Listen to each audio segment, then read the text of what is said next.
Deus, porque o Senhor tem cuidado de nós. O Senhor tem dado tudo o que é necessário para a nossa subsistência, para que nós, a Tua palavra e o Teu Espírito, para que nós entendamos, Senhor, o Teu querer em nossa vida, te exaltemos o Teu nome e testemunhemos o Teu amor, ó Deus. Obrigado, Senhor, porque podemos ser participantes desta obra. Senhor, permita que sejamos instrumentos de amor, instrumentos, Senhor, que honrem o Teu nome enquanto aqui vivermos. Obrigado pelos dízimos, ofertas alçadas para esta construção, que também é para o engrandecimento do Teu nome, Senhor, através da salvação das almas, do abrigo dos irmãos e de honrar também o compromisso diante das autoridades dessa cidade, ó Deus. Assim pedimos que o Senhor também esteja conosco, através da Tua palavra que será ministrada, Teu Espírito Santo esteja escalando em nossos corações, e essa venha frutificar, de maneira que sejamos edificados e venhamos também usá-la, Senhor, para testemunho do Teu nome para todas as nações.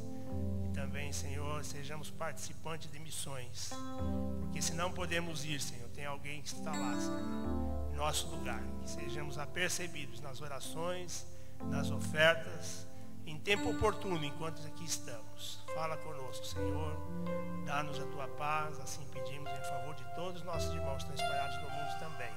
Em nome de Jesus, que somos agradecidos. Amém. Amém. Pode se sentar, querido. Nós continuamos a nossa série Sem Reservas, e hoje o nosso tema será Sem Reservas para romper com o pecado.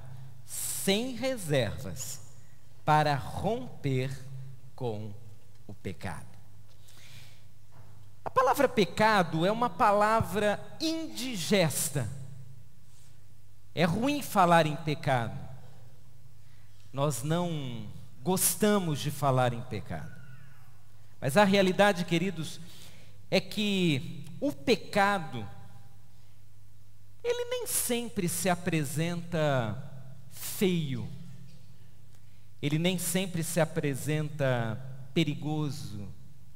Ele nem sempre se apresenta mal cheiroso.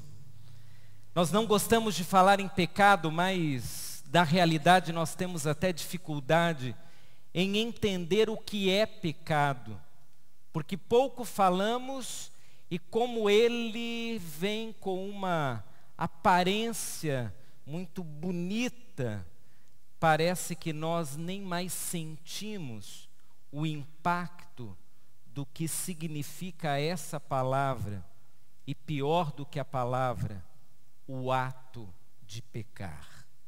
Hoje nós falaremos sobre pecado, e quero ler inicialmente a primeira aparição do pecado na Bíblia, e a impressão humana sobre o pecado na sua primeira aparência. Gênesis capítulo 3. Se você não conhece o capítulo 3 do livro de Gênesis, eu vou te dar um resumo. Deus criou o homem e a mulher, Deus os colocou num lugar muito especial. Deus os colocou ali para viverem bem. Naquele lugar havia uma série de árvores, e segundo a palavra de Deus menciona, uma daquelas árvores não poderia ter os seus frutos comidos pelo homem e pela mulher. Deus proibiu que eles comessem os frutos de uma árvore. Mas a Bíblia diz que exatamente daquela árvore foi que eles comeram o fruto. Tentados pelo diabo em forma de uma serpente, eles desobedeceram a Deus. Esse foi o primeiro pecado. E em Gênesis 3:6, você tem a impressão humana acerca do pecado. Diz o texto: quando a mulher viu que a árvore parecia agradável ao paladar, era atraente aos olhos, e além disso desejável para dela se obter conhecimento, tomou do seu fruto, comeu-o e deu a seu marido, que comeu também. Há 3 palavras de destaque aqui. O primeiro pecado ele teve uma aparência agradável. Ele era atraente aos olhos. E ele era desejável. Os pecados contemporâneos do século 21 e todos os pecados já cometidos pela raça humana não são muito diferentes daquele pecado. Os pecados em geral têm essas mesmas características. Eles aparentemente são agradáveis. A palavra hebraica é a palavra tov, algo que parece trazer felicidade, algo parece ser muito bom, algo que aparentemente é muito bacana. Os pecados em geral têm essa aparência. Eles parecem ser uma coisa boa. Eles chamam a atenção. Eles parecem ser certos.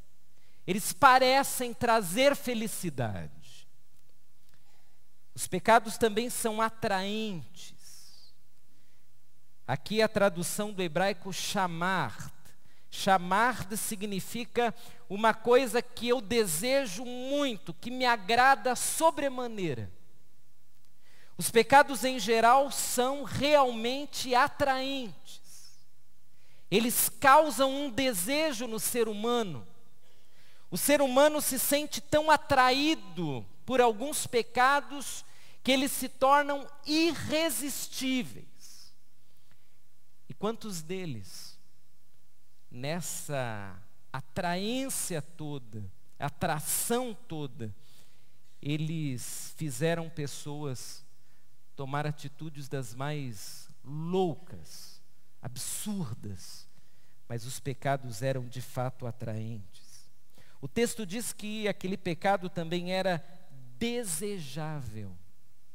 A palavra hebraica aqui é tahavar, que significa você ter uma vontade tão grande de fazer que você não resiste.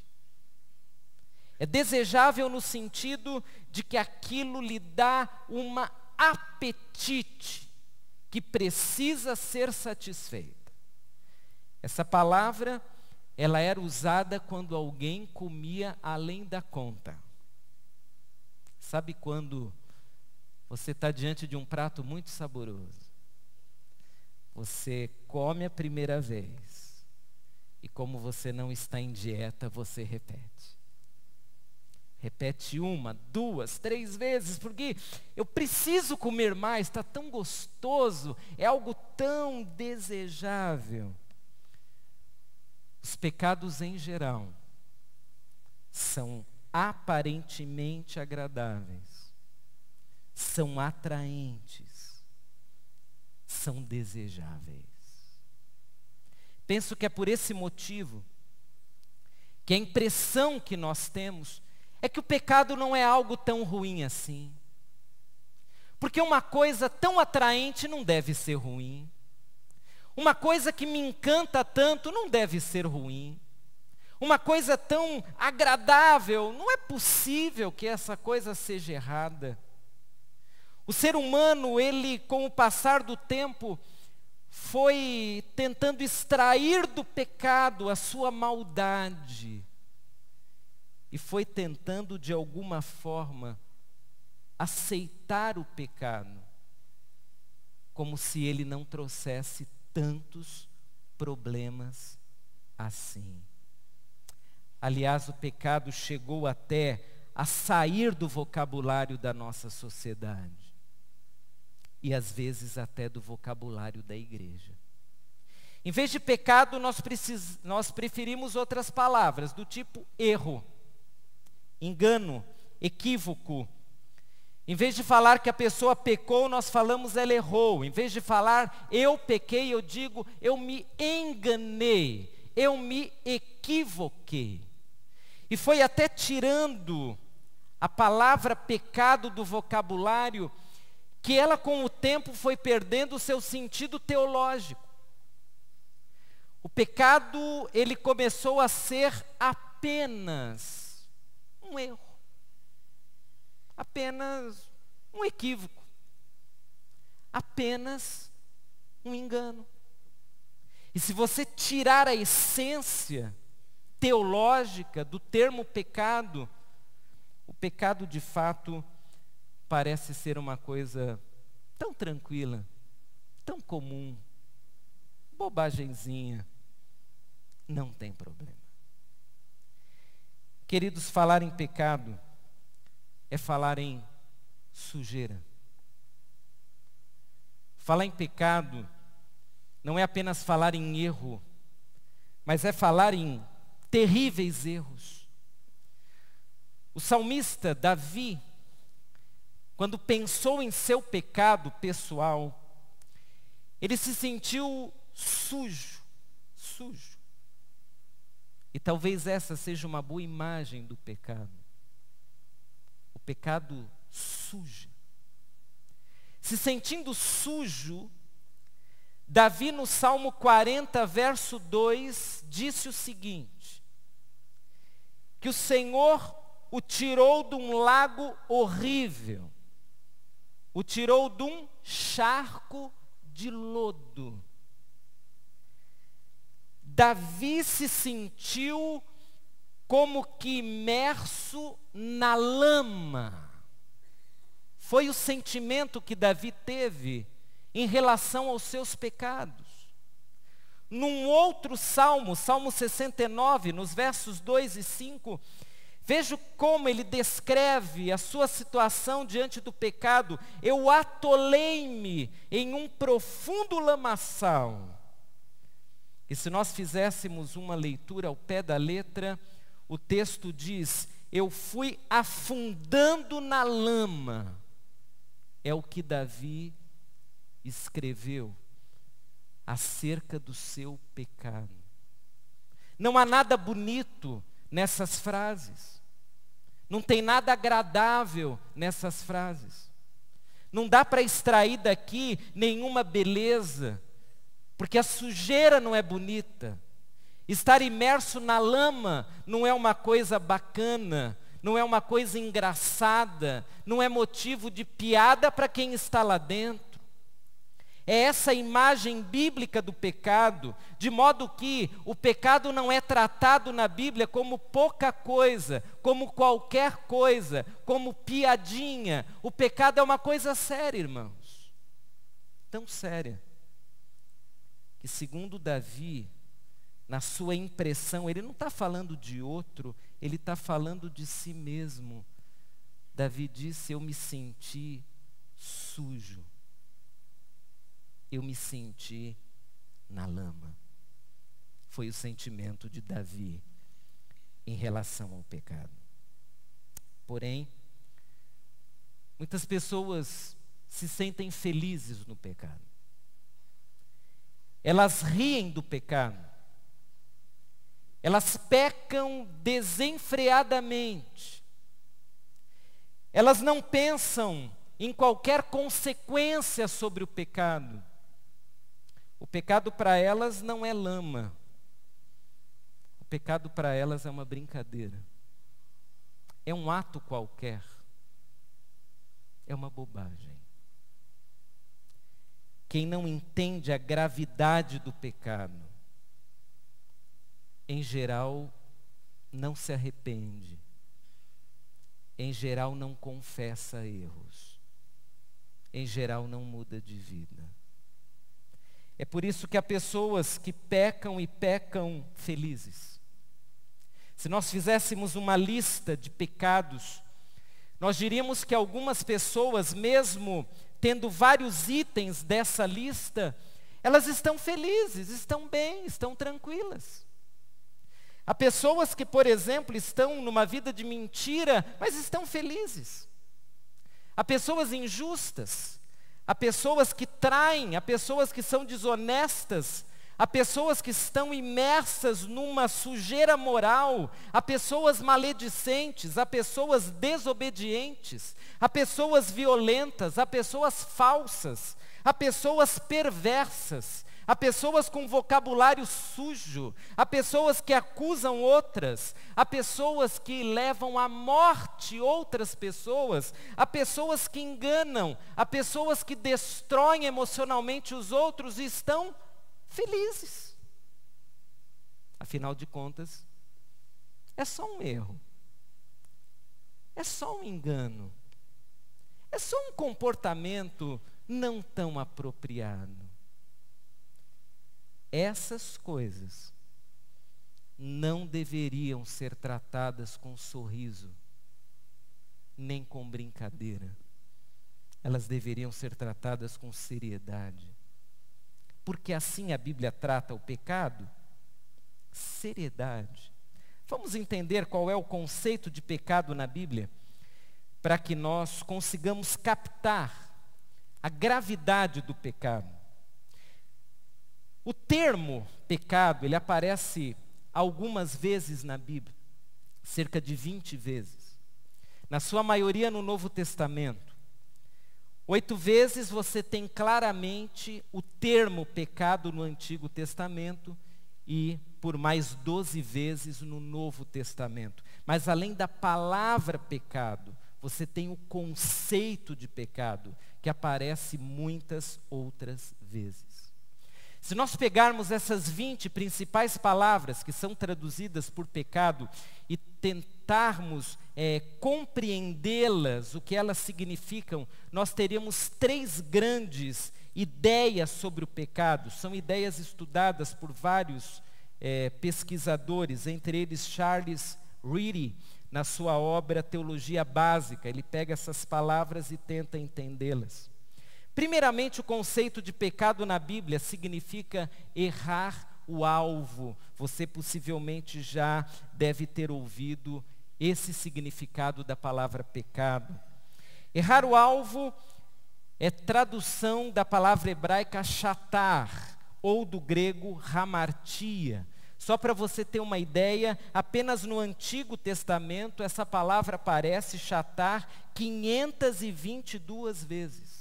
No Novo Testamento, 227. Essa é a ideia principal do pecado. Qual é a ideia? É a ideia de que Deus tem um plano, Deus tem uma vontade.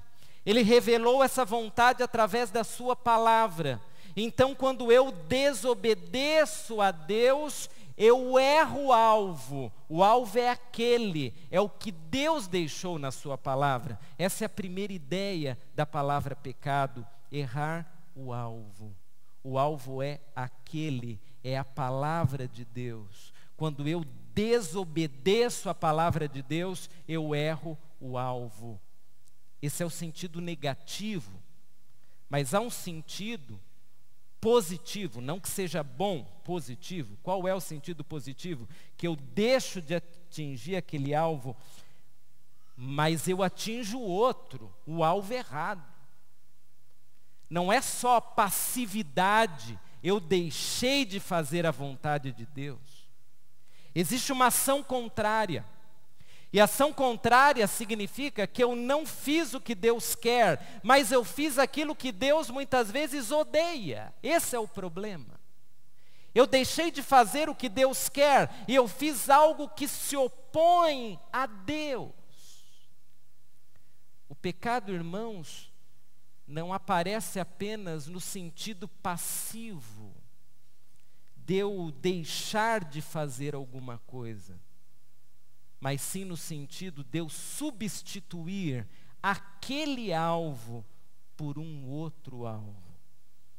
E o outro alvo, Deus não aceita. O segundo sentido da palavra, ou conceito pecado na Bíblia, é quebra ou rompimento. No hebraico, a palavra har, que aparece quase 450 vezes, e no grego kakos ou poneros, que em geral são traduzidos por mal, mas também por pecado. A ideia aqui é que o pecado causa um rompimento de relacionamento. Quando nós pecamos, nós ofendemos a Deus. E essa ofensa gera um rompimento, essa ofensa gera uma quebra naquele relacionamento estável, gostoso, abençoado. O pecado é visto como algo ruim e que quebra ou rompe o nosso relacionamento com Deus. Ele pode ter uma aparência boa, ele pode parecer qualquer coisa, ele pode ser uma coisa tranquila, mas ele ocasiona um rompimento de relacionamento. O pecado não é bom. Ele quebra a beleza de uma convivência com Deus. Terceiro conceito, rebelião ou transgressão. Essa palavra aparece mais no Antigo Testamento, o hebraico pechar, é a ideia de revolta. E talvez aqui esteja, irmãos, o termo mais sério em relação ao pecado.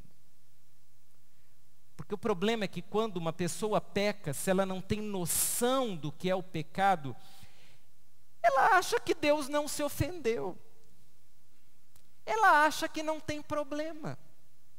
Ela acha que Deus nem viu. Mas a ideia do pecado é de algo que me faz um transgressor, um rebelde. John Stott, certa vez, falando sobre essa palavra, ele declarou que nós não gostamos que nossos filhos sejam rebeldes diante das nossas palavras. Mas nós somos como filhos rebeldes a Deus. Nós nos rebelamos. Nós falamos, não, Senhor. Eu não levo a sério a tua palavra. A tua palavra diz, faça isso ou não faça aquilo, mas eu sou um transgressor. Eu sou um rebelde. Eu não ligo. Eu farei o que quiser. Pecado é errar o alvo. Pecado é romper relacionamento. Pecado é se rebelar. É transgredir. Nós não somos menos transgressores do que um bandido que nos assalta, quando nós fazemos da lei de Deus uma coisa qualquer. Nós não somos menos transgressores. A ação é a mesma.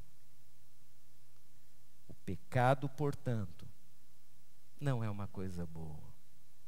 Não é tranquilo. Não é engraçado. Pensando ainda no conceito de pecado na Bíblia, J.D. Douglas, no Novo Dicionário da Bíblia, escreve que pecado é fracasso, é erro, é iniquidade, é transgressão, é contravenção, é falta de lei, é injustiça, é um mal insolúvel. A característica mais notável do pecado, segundo Douglas, em todos os seus aspectos, é que é orientado contra Deus. Ou seja, eu pequei contra você, mas eu pequei contra Deus também. Eu pequei contra o meu próprio corpo, mas eu pequei contra Deus também. Eu pequei, mas o meu pecado não fez mal a ninguém. Eu pequei contra Deus. O pecado sempre traz Deus para a história. Quando duas pessoas estão com um relacionamento impróprio, elas trazem Deus para a história, porque todo pecado é uma afronta a Deus. Quando eu peco e ninguém está vendo, ainda assim eu trouxe Deus para a história. É como diz o Salmo 51:4. Contra ti pequei, e fiz o que tu reprovas, de modo que justa é a tua sentença, e tens razão em condenar-me. Todo pecado é um pecado contra Deus. Por isso, Quando você ou eu cometemos um erro, que é um pecado, saiba, o nosso relacionamento com Deus está sendo afetado diretamente. Deus não está feliz quando eu peco no meu papel de pai, ou de filho, ou de esposo, ou de profissional, ou de amigo, ou de cidadão, porque no momento em que há um pecado, existe uma ação direta para com Deus. Contra ti pequei, foi o sentimento de Davi. E aqui é bom lembrar que o pecado não é aquilo que a igreja reprova, mas é o que Deus reprova. O pecado não é aquilo que o pastor da igreja reprova, não é aquilo que o pai reprova, mas é o que Deus reprova. Talvez por termos diminuído o sentido teológico do pecado, nós colocamos o pecado como que um erro para com uma pessoa. E nós chegamos a falar, não, isso é o que ele pensa. Mas se está na Bíblia, não sou eu que penso, é o que Deus pensa. Se está na Bíblia, não é o que a igreja pensa, é o que Deus pensa. Então, se está na Bíblia que mentir é pecado, então é pecado. É uma afronta a Deus. Se está na Bíblia que a injustiça é um pecado, não é que a igreja pensa que a injustiça é um pecado. Deus é que pensa isso. Charles Reedy, no mesmo livro citado, diz que todo pecado afeta diretamente o nosso relacionamento com Deus. A essência do pecado é exatamente essa. Foi assim no Gênesis. É assim hoje. Irmãos, no Gênesis, o homem e a mulher, eles viviam tão bem. Eles viviam bem um com o outro, mas eles também viviam bem com Deus. Lá no Gênesis, eles tinham a bênção, a alegria de, na viração do dia, ter o Senhor andando com eles, passeando com eles pelo jardim. O pecado ocasionou o quê? Um rompimento de relacionamento, uma expulsão do Éden. O pecado não é bom. O pecado não é tranquilo. O pecado não é uma bobagem. Mas se nós formos lá para o outro lado da Alfredo Pujol e começarmos a falar sobre pecado, as pessoas dirão assim, mas que é isso? Você é uma pessoa ultrapassada. Pecado. O pecado se tornou motivo de piada. O pecado se tornou motivo de brincadeira. Se você chegar para os seus colegas de trabalho e falar em pecado, eles vão rir de você.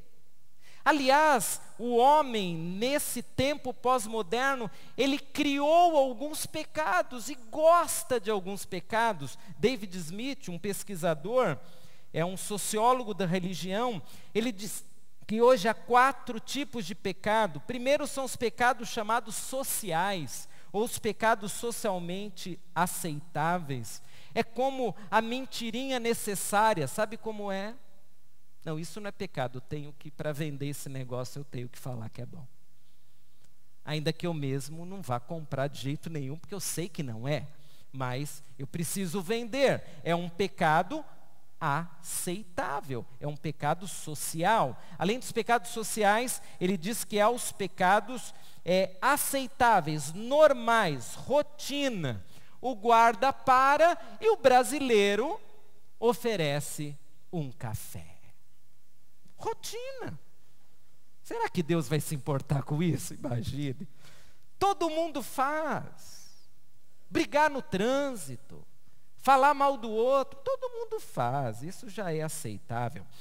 David Smith diz ainda que há pecados necessários. Se tornaram imprescindíveis para o bom convívio com a sociedade. Erros que nós consideramos como indispensáveis. Eu tenho que agir assim, senão não serei uma pessoa vitoriosa na vida. Pecados necessários. E ele coloca como último item da lista os pecados religiosos.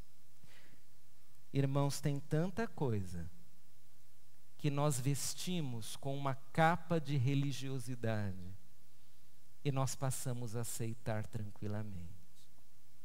Existe de tudo: inveja santa, vaidade espiritual, não é? São pecados, estão na Bíblia, mas a gente veste uma roupinha religiosa e eles parecem nem ser mais pecados. A nossa sociedade brinca com o pecado. Mas a Bíblia diz, por exemplo, em Romanos 6:23, o salário do pecado é o quê? É a morte. Não é brinquedo. Não é coisa pequena. O salário do pecado é a morte. E se não fora o dom gratuito de Jesus, dado como oferta de Deus em nosso lugar, o que seria de nós? Mas Gálatas 6:7 completa a ideia. Não se deixe enganar. De Deus não se zomba, pois o que o homem semear, isso também colherá. Quem semeia pecado não colhe bênçãos. Quem semeia pecado não colhe coisas boas. Talvez o seu amigo que se gaba, que se vangloria por ser um pecador inveterado nessa ou naquela área, talvez aparentemente ele até esteja bem, feliz, realizado. Mas de Deus não se zomba. Pecado é morte. Pecado gera morte. Pecado não é brincadeira. Pecado não é social ou aceitável. Ele é transgressão espiritual. É o que diz a palavra de Deus. Por isso que Jesus, em João 8,34, disse: digo-lhes a verdade, todo aquele que vive pecando é escravo do pecado. É isso que o pecado faz. Ele escraviza. Famílias lindas, destruídas pelo pecado. Carreiras magníficas, destruídas pelo pecado. Jovens, adolescentes, adultos, com uma vida tão bonita, mas que de repente é destruída pelo pecado. O pecado destrói, o pecado escraviza. Não há uma pessoa livre que peque o tempo todo e tenha prazer em pecar. Porque a liberdade de Jesus e a escravidão do pecado não combinam. Quem tem a liberdade de Cristo não se alegra em viver pecando. Não se regozija em viver pecando. Não se acostuma com o pecado, ainda que seja atraente ou agradável. A questão é como a igreja vai interagir com o pecado. É isso que nós vamos ver agora. Como a igreja interagirá com o pecado hoje? Primeiro, reconhecendo a gravidade do pecado. A sociedade pode dizer que não tem problema. O pecado pode ser uma piadinha, não para nós. Para nós o pecado é sério. Há um texto em Isaías 5, 18-24, eu gostaria que você lesse. Eu vou ler aqui, você por favor acompanhe. É um texto clássico, um ensino de Deus. Diz assim: ai dos que se prendem à iniquidade com cordas de engano, e ao pecado com cordas de carroça, e dizem que Deus apresse a realização da sua obra para que a vejamos. Que se cumpra o plano do Santo de Israel para que o conheçamos. Ai dos que chamam ao mal bem e ao bem mal, que fazem das trevas luz e da luz trevas, do amargo doce e do doce amargo. Ai dos que são sábios aos seus próprios olhos e inteligentes em sua própria opinião. Ai dos que são campeões em beber vinho e mestres em misturar bebidas, dos que por suborno absolvem o culpado, mas negam justiça ao inocente. Por isso, assim como a palha é consumida pelo fogo e o restolho é devorado pelas chamas, assim também as suas raízes apodrecerão e as suas flores, como pó, serão levadas pelo vento. Pois rejeitaram a lei do Senhor dos Exércitos, desprezaram a palavra do Santo de Israel. Tentar amenizar o pecado não é uma coisa pós-moderna. O povo de Israel tentou fazer isso. O povo de Israel foi levado para o cativeiro por causa do pecado. E lá no cativeiro, mesmo depois dessa lição terrível, eles ainda tentavam de alguma forma colocar panos quentes sobre o pecado, tentavam esconder o pecado, tentavam diminuir o poder destruidor do pecado. Então Deus, Ele fala sério sobre a gravidade do pecado. E a primeira coisa que Deus diz: ai dos que prendem a iniquidade com cordas de engano. Ou seja, ai dos que tentam enganar os outros e a si mesmos, dizendo que o pecado não é pecado, dizendo que o pecado não traz prejuízo, dizendo que o pecado é uma coisa tranquila, dizendo que o pecado é bom. Ai dos que prendem a iniquidade com cordas de engano. Queridos, o homem, por vezes, consegue enganar-se e consegue acreditar que o engano é verdade. A nossa inteligência, para o bem é uma bênção, mas para o mal, ela é terrível. Uma pessoa é capaz de enganar-se dizendo: não, isso está na Bíblia, mas não é pecado, não é possível. Não é possível que Deus seja contra uma coisa dessas. Eu estou tranquilo. A minha consciência não me acusa de pecado. Querido, a nossa consciência por vezes está cauterizada. Nós não sentimos mais nada em relação ao pecado. Estamos tão enganados, estamos presos por essa corda de engano, amarrados pela corda de engano, de tal forma que nós não sentimos nada.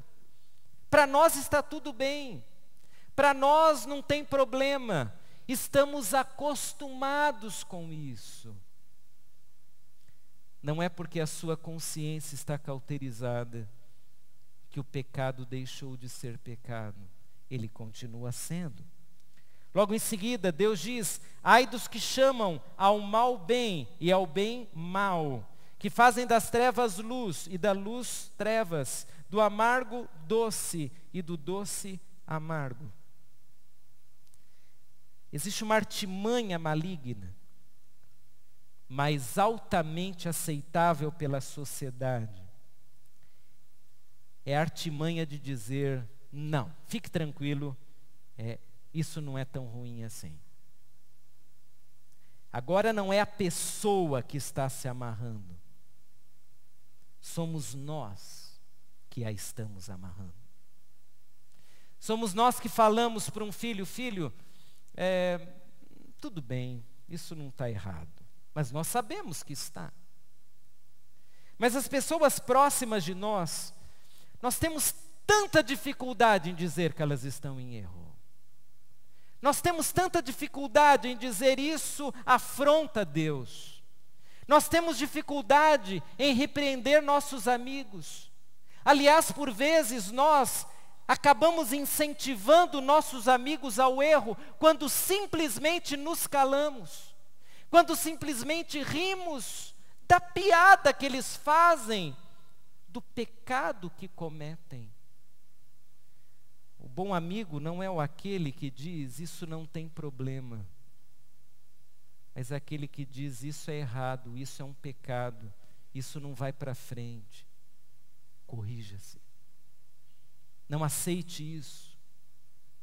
É filho, é pai, é irmão, é amigo de infância. Mas se está pecando, nós não podemos incentivar. Muitas vezes nós somos os maiores incentivadores do pecado das pessoas que estão próximas de nós. Nós como que batemos um carimbo dizendo permitido, afinal você é meu filho, afinal você é meu amigo, afinal você é membro da igreja há não sei quantos anos, afinal você é meu vizinho. E se o meu vizinho peca, eu vejo simplesmente como um equívoco, não como um pecado. O texto diz ainda, ai dos que são campeões em beber vinho e mestres em misturar bebidas, dos que por suborno absolvem o pecado, mas negam justiça ao inocente. É a mesma temática, Deus usa dois exemplos, a embriaguez e o suborno. Quando uma embriaguez está certa? Nunca. Quando uma embriaguez é coisa boa? Nunca. Quando um suborno está certo? Nunca. Quando um suborno é coisa boa? Nunca. Mas, socialmente, são aceitáveis. Veja, Deus está dizendo o seguinte, não entre na mente corrompida de uma sociedade sem Deus. Não ache que tudo está certo, ou é aceitável em algumas circunstâncias. Não é. O pecado nunca é bom. O pecado nunca é uma coisa à toa. O pecado não é comum. Não importa se aquele que cometeu é um parente, um amigo, é a pessoa mais sorridente do mundo. O pecado afronta Deus. Aqui é o ponto. Talvez não me afronte, mas afronte a Deus. Talvez eu esteja acostumado com aquele jeitão que a pessoa tem. Esteja acostumado e socialmente todo mundo já o aceita.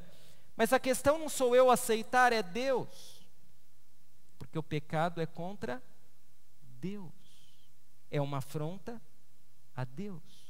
O meu colega de trabalho faz isso, ele nem sabe, mas ele está afrontando Deus.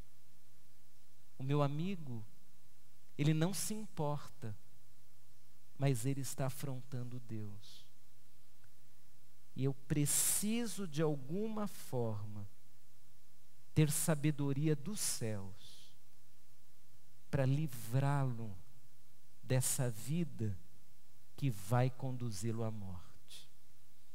Porque o salário do pecado é a morte. A sociedade se acostumou tanto com o pecado que alguns teólogos resolveram criar justificativas teológicas para o pecado. E nasceu o que se chama de hipergraça. É uma teologia chamada pós-moderna. A hipergraça existia desde o Novo Testamento, mas tinha outro nome.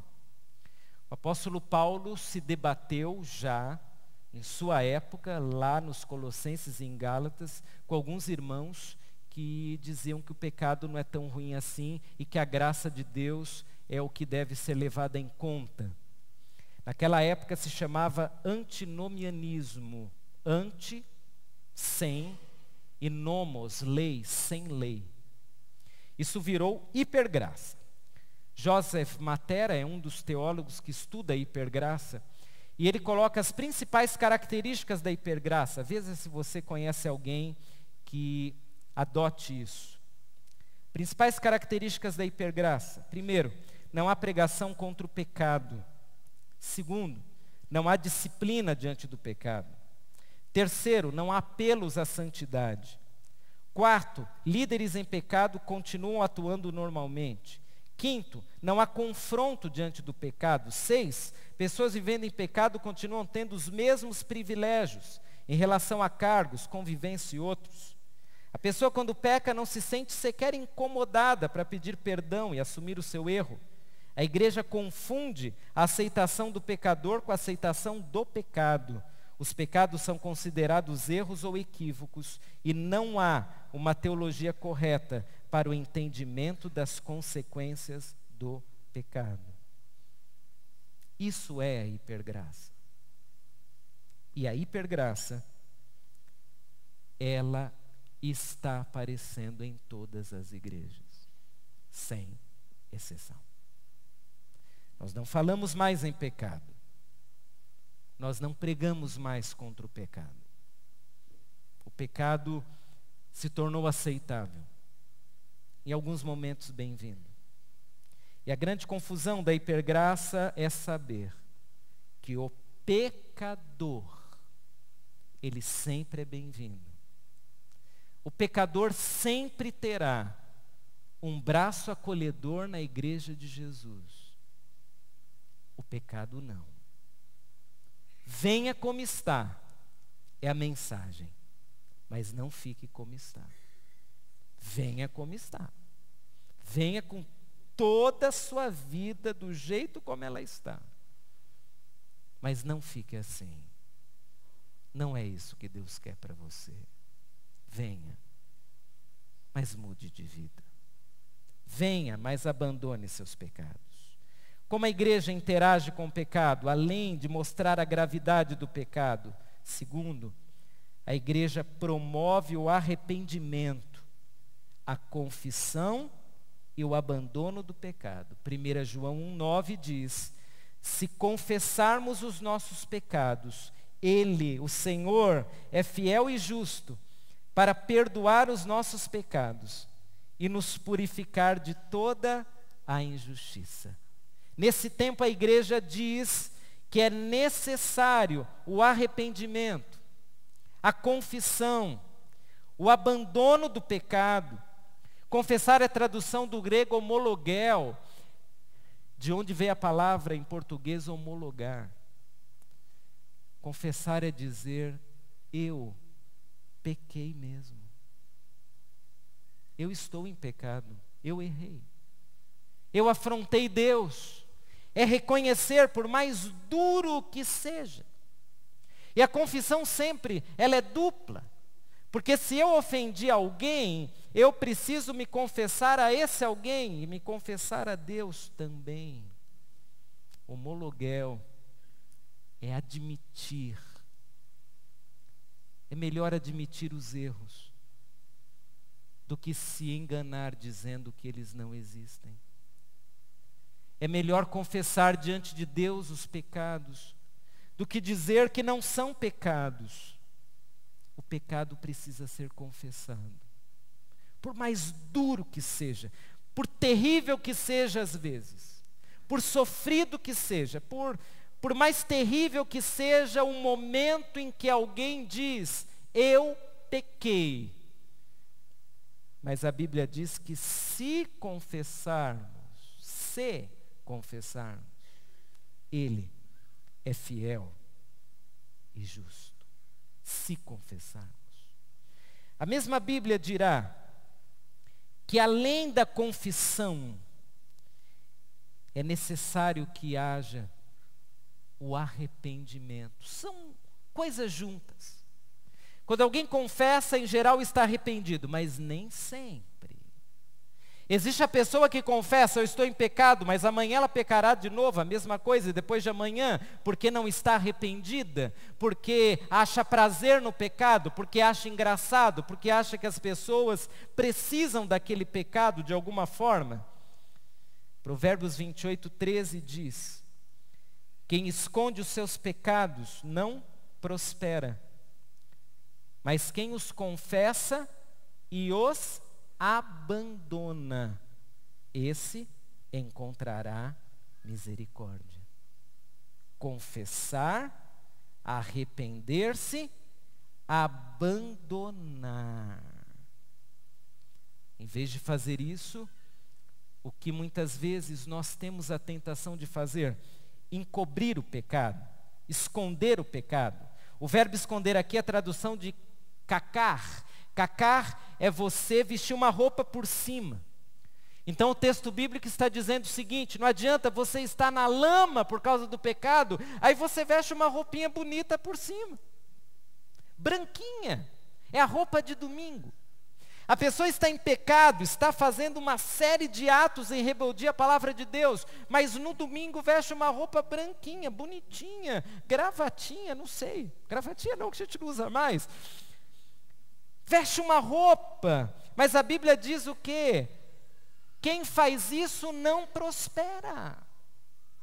Não prospera, não vai para frente. Isso não é abençoador, isso não é o que Deus quer. Quem esconde os pecados não prospera.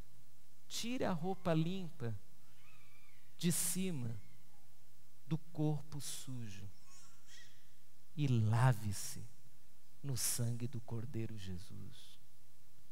É o que o texto está dizendo. Aquele que esconde os seus pecados, ele não amadurece, irmãos. Há cristãos de 50, 60 anos de vida cristã, são bebês na fé, porque nunca confessam, se arrependem e abandonam o pecado. Nunca melhoram no relacionamento com Deus, continuam perguntando as mesmas coisas, continuam infantes na fé, porque se pecado é afronta e rebeldia e é quebra de relacionamento, logo não adianta eu ter 60 anos de vida cristã e 60 anos sem abandonar pecados, eu não cresço no meu relacionamento com Deus. Posso conhecer a Bíblia, posso vir à igreja nos cultos, posso até orar, mas é a mesma vida afrontando Deus dia e noite. Você consegue viver com alguém que te afronta dia e noite? Consegue? Se sente bem, fica feliz? Como eu gosto de ser afrontado. Como eu gosto. Não vejo a hora. Se o pecado é afronta, logo aquele pecador inveterado, ele vive afrontando Deus toda hora, toda hora. Deus se alegrará com isso? Deus abrirá um sorriso e dirá: que bom que você pecou de novo. Que alegria. Como você me alegra vivendo essa vida dupla. Uma cara de santidade, mas uma vida de pecado. Porém, aquele que confessa os pecados e os abandona, encontra misericórdia. É o que diz a palavra de Deus. O verbo abandonar aqui é o hebraico azarb. Azarb significa você pegar uma coisa e empurrar bem longe, um lugar onde você não vai conseguir mais pegar de volta. Imagina uma ladeira, você empurra algo e aquilo vai embora, você nem vê mais. Longe, eu não vou conseguir catar de volta. Por vezes nós confessamos o pecado, mas deixamos aqui, pertinho, quase o braço sobre ele, dizendo: tudo bem. Olha, só estamos perto, só estamos próximos. Não, a Bíblia diz que nós devemos empurrar para longe, nós devemos abandonar o pecado. Se o pecado está refletido em alguém, eu terei que ficar longe desse alguém. Se o pecado é uma atitude, se o pecado é um pensamento, se o pecado é uma rotina, eu preciso quebrar isso em nome de Jesus e empurrar para bem longe. Não deixar sentado no sofá da minha casa, porque ali é um lugar que eu vejo, ali é um lugar que eu posso sentar ao lado. Nós temos que colocar o pecado para longe. Nós temos que abandonar o pecado, nós precisamos empurrá-lo com toda a força do nosso ser, e em nome do Senhor Jesus Cristo falar: isso não tem mais a ver comigo, eu não farei mais isso, eu superei isso em nome do Senhor Jesus, eu era maledicente até ontem, eu não sou mais, eu era um mentiroso até ontem, eu era um adúltero até ontem. Eu era uma pessoa injusta até ontem, mas agora eu empurrei para bem longe, porque eu entendi, o pecado é afronta contra Deus, o pecado é errar o alvo, e eu quero acertar o alvo, para receber o prêmio que o apóstolo Paulo faz menção em Filipenses. Pecados não são amigos. Nós não devemos dar boas-vindas a pecado. Não devemos abrir um sorriso para o pecado e dizer: seja bem-vindo, fica aqui na minha casa. O pecado não pode ficar nem no quartinho, lá dos fundos, no meio da bagunça.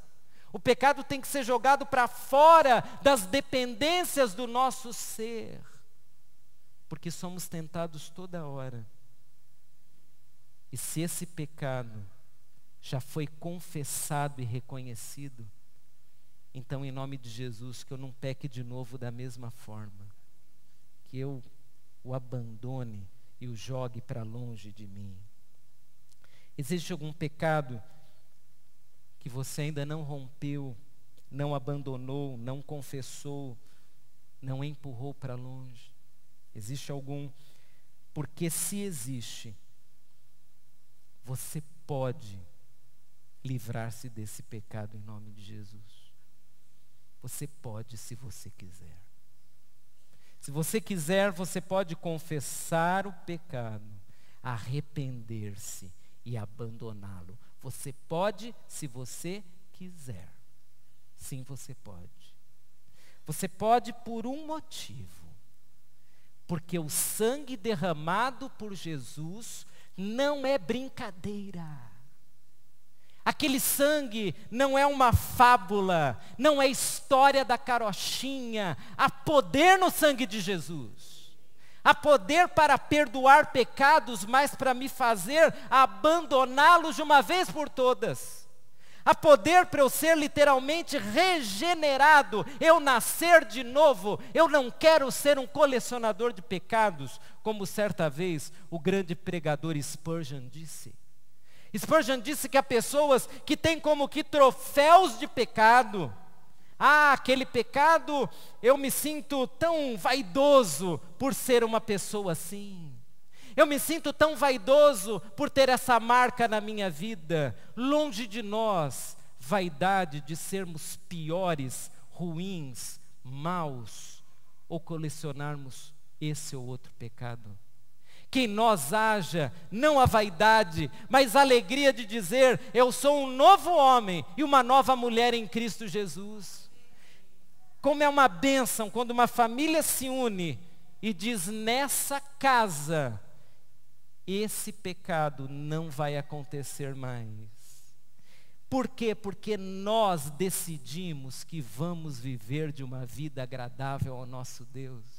Nós decidimos que isso aqui não dá mais, que isso aqui não será possível, que esse site eu não entro mais, que esse tipo de conversa eu não tenho, que esse relacionamento nunca mais, da minha boca essa palavra não sai, na minha mente esse pensamento está expulso em nome de Jesus.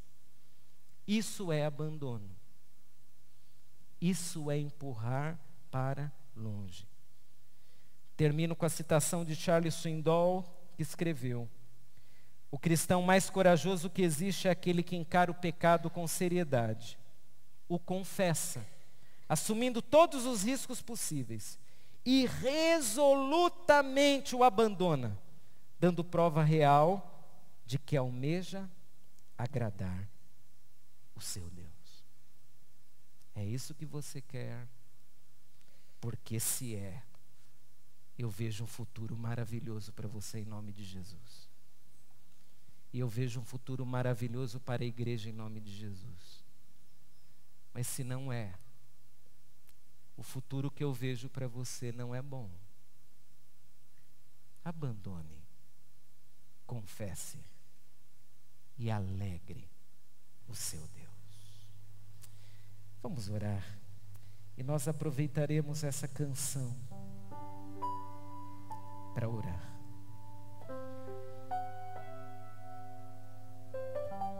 Feche seus olhos e, se o Espírito Santo de Deus trouxe à sua mente um pecado que precisa ser abandonado, então chegou a hora de você abandonado. Se o Espírito Santo incomodou você,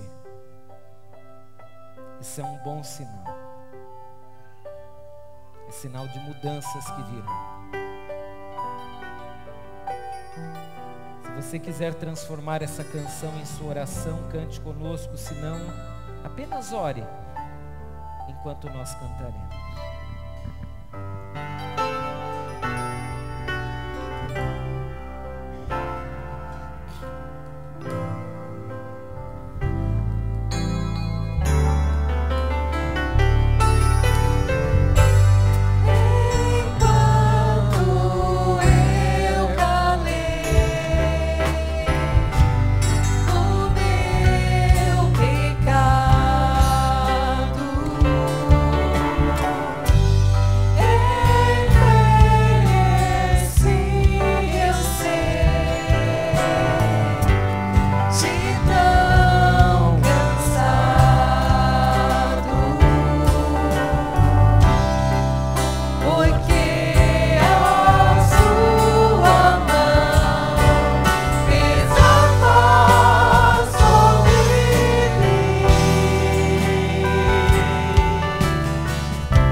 Olhos, vamos orar.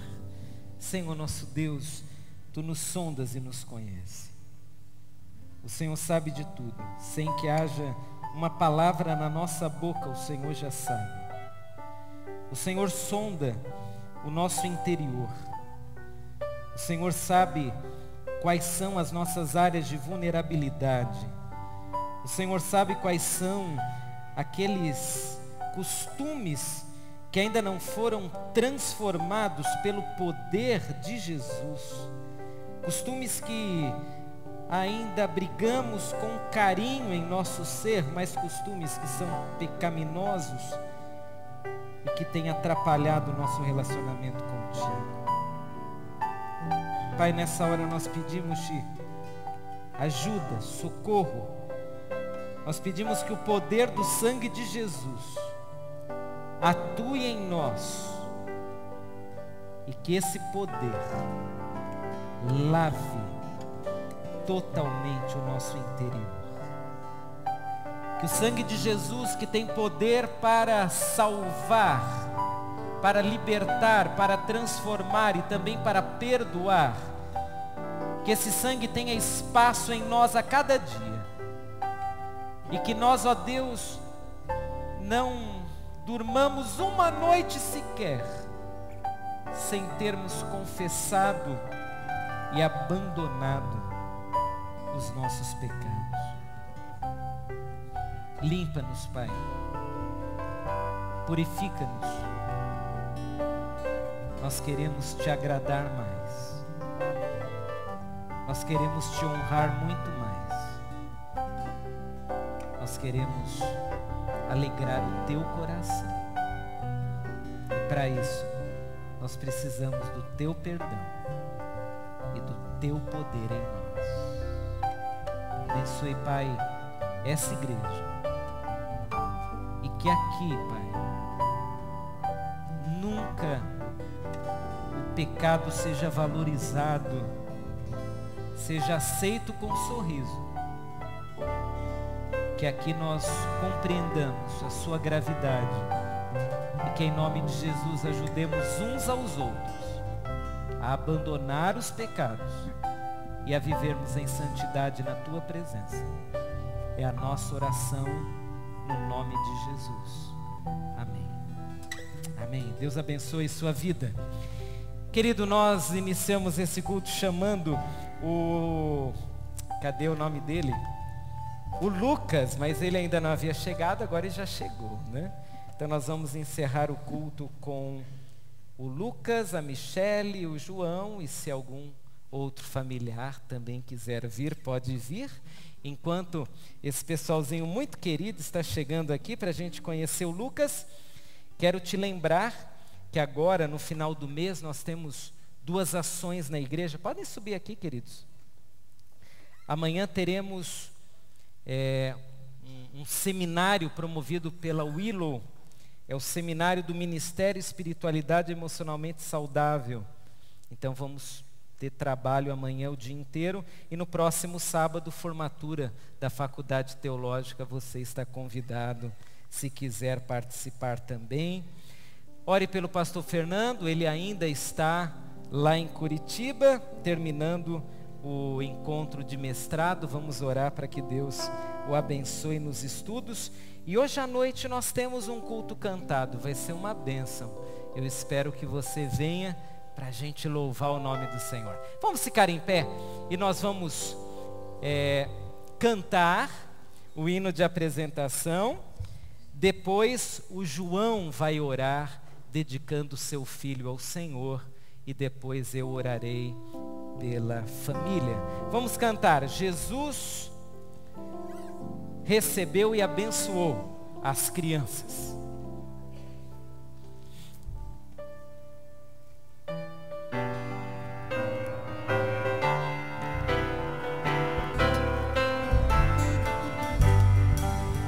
Jesus recebeu e abençoou as criancinhas com amor.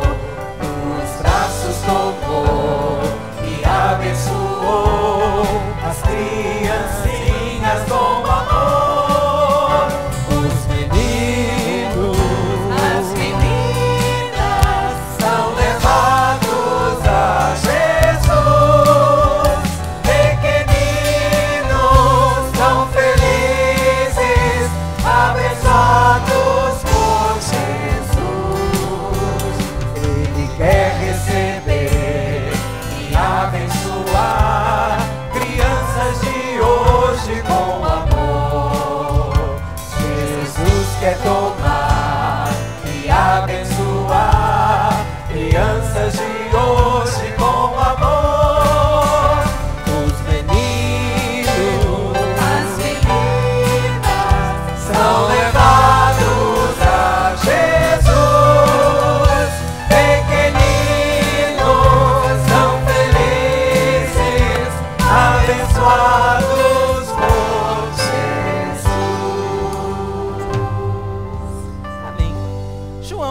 primeiro vai orar, tá bom, querido? Consegue segurar? Sim. O João é um crente em Jesus, então é ele que vai dedicar o seu filho ao Senhor. Que bênção, o Lucas nascer num lar cristão, pode ter essa influência de pais cristãos desde o início. Ore, filho. Senhor, nosso Deus e Pai, Senhor, obrigado por esse dia, Senhor, obrigado, Senhor, porque estamos aqui, Senhor, para agradecer, Senhor, pela vida do nosso filho Lucas, Pai. Eu e a Michelle somos gratos a Ti, Senhor, por tudo que o Senhor já tem feito na vida deles esse tempo, Pai. Eu te agradeço, Senhor, porque podemos apresentá-lo a essa igreja, Senhor, com o desejo, Senhor, de que ele cresça, de que ele aprenda e de que ele ande nos seus caminhos, ó Deus. Eu te peço, Senhor, que nos ajude como Pai, Senhor, a lhe ensinar, Senhor, nos teus caminhos, Senhor, a sermos exemplos, Senhor, dignos diante de Ti, ó Pai. Eu te peço que perdoe os nossos pecados e nos ajude em tudo, Pai. Em nome de Jesus, amém. Amém. Ele dormiu, será que eu pego e acordo ele? O que vocês acham? Que o perigo é eu pegar ele e acordar. Não, já acordou, queridão. Vamos olhar para esse pessoal aqui, olha só quanta gente bonita. Deixa eu ficar no meio de vocês dois. Vamos agradecer a Deus.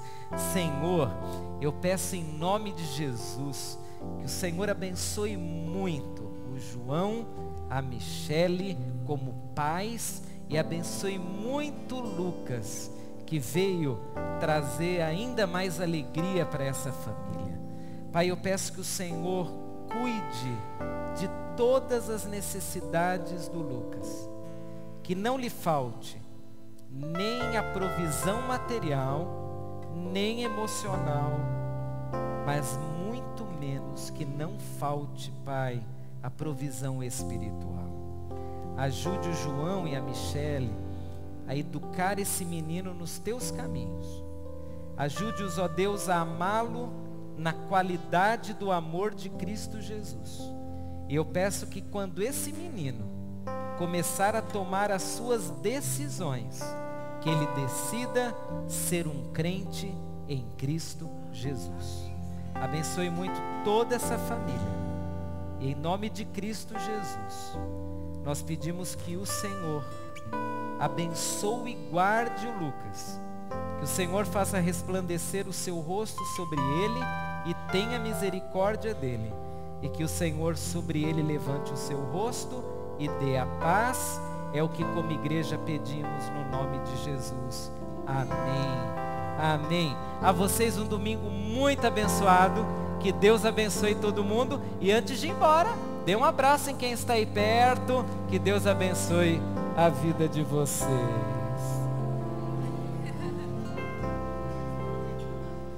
Este é o meu respirar.